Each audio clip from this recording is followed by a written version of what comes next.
వరద ప్రభావిత ప్రాంతాలలో బుధవారం కేంద్ర బృందం పర్యటించనున్నట్లు జిల్లా కలెక్టర్ వెంకటమురళి తెలిపారు. కృష్ణానది కరకట్ట బలోపేతానికి తక్షణం నిధులు కేటాయిస్తామని కేంద్ర బృందం పరిశీలనాధికారి వ్యాగ్ మోరే తెలిపారు. కృష్ణానది కరకట్ట బలోపేతానికి తక్షణమే నిధులు కేటాయిస్తామని కేంద్ర బృందం అధికారి ఎంఓఏ డైరెక్టర్ వ్యాగ్ మోరే తెలిపారు. వరద ప్రభావిత ప్రాంతాలలో జిల్లా కలెక్టర్ వెంకటమురళితో కలిసి కేంద్ర బృందం పర్యటించింది. ఈ మేరకు కృష్ణానది గట్టు అరవింద వారధి వద్ద గండిపడి కొట్టుకుపోయిన ప్రాంతాన్ని పరిశీలించారు.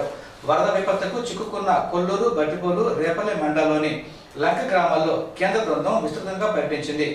అరవింద వారధి వద్ద నీటి ప్రవాహాన్ని, తెగిన నది కట్టను పరిశీలించారు. అరవింద వారధి రైలింగ్ మీదుగా అడుగుకు మించి వరద పారిందని జలవనరుల శాఖ అధికారులు కేంద్ర బృందానికి వివరించారు.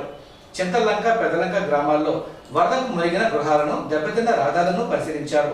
పెసర్లంకలో వరదకు పూర్తిగా దెబ్బతిన్న మట్టి గోడల గృహాన్ని బృందం పరిశీలించింది.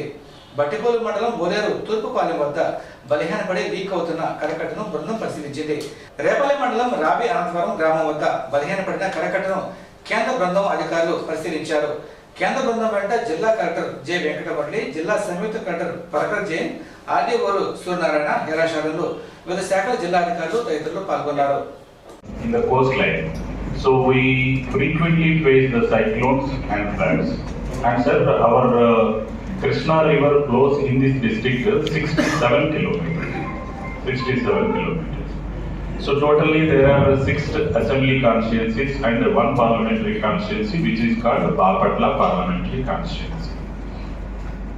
So this is our geographical map of the district. You can see in the northeast, the Krishna River was shown, Krishna River northeast, that is 67 kilometers flows in our district. It ends in the sea at Permudi village. The total flowing area in the district is 67 kilometers. It is northeast.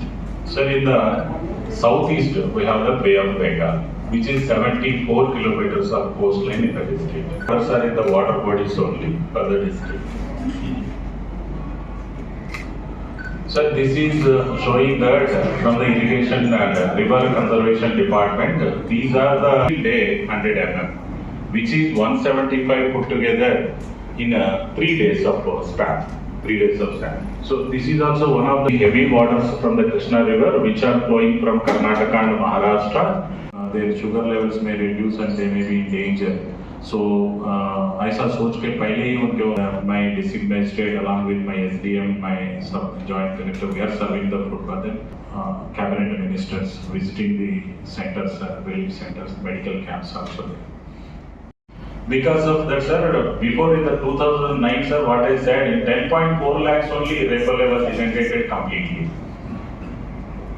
Sir there is one Arvind Vardhi, एक नाम का एक bridge है sir, Arvind वारधि. वहां पर there was a breach some in the previous year.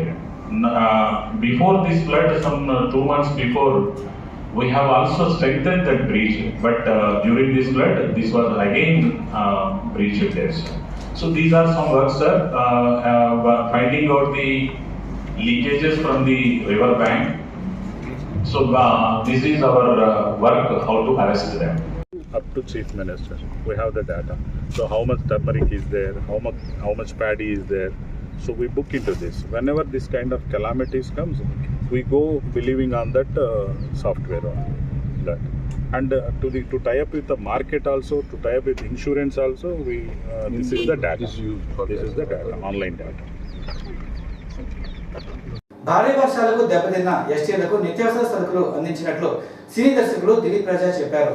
భారీ వర్షాలకు నిరాశ్రులైన బేతపూడి గ్రామ పొలిమేరలో నివసిస్తున్న నిరుపేద గిరిజనులకు సినీ దర్శకులు దిలీప్ రాజా గురువారం నిద్రించడానికి చేపలు, ఆహార పొట్లాలు, మినరల్ వాటర్ బాటిళ్లు పంపిణీ చేశారు. ఈ సందర్భంగా ఆయన మీడియాతో మాట్లాడుతూ పాముల పుట్టల ప్రక్కన కాలువల గట్టులపైన చెట్ల కింద జీవిస్తున్న యానాది సామాజిక వర్గానికి మానవతా దృక్పథంతో తనకున్న దాంట్లో సాయం చేయడానికి బేతపూడి గ్రామానికి వచ్చినట్లు చెప్పారు. గతంలో ఇదే సామాజిక వర్గానికి చెందిన చంద్రయ్య తీవ్ర అనారోగ్యానికి గురికాగా తానే స్వయంగా వచ్చి చంద్రయ్యను తెనాలి హాస్పిటల్లో చికిత్స చేయించాలని గుర్తు చేశారు. దురదృష్టవశాత్తు చంద్రయ్య అనారోగ్యంతో మరణించినట్లు ఇక్కడ గిరిజనులు తెలిపారని ఆయన విచారణ వ్యక్తం చేశారు. ఈ మేరకు చంద్రయ్య మృతికి సంతాపం తెలిపారు. For the least of them నినాదంతో సమాజంలో దయనీయ పరిస్థితిలో జీవిస్తున్న నిరుపేదలైన యానాది సామాజిక వర్గానికి తెనాలి, కొలకలూరు, బాపట్ల గ్రామాల్లో తాము సేవలు అందిస్తున్నట్లు ఆయన తెలిపారు.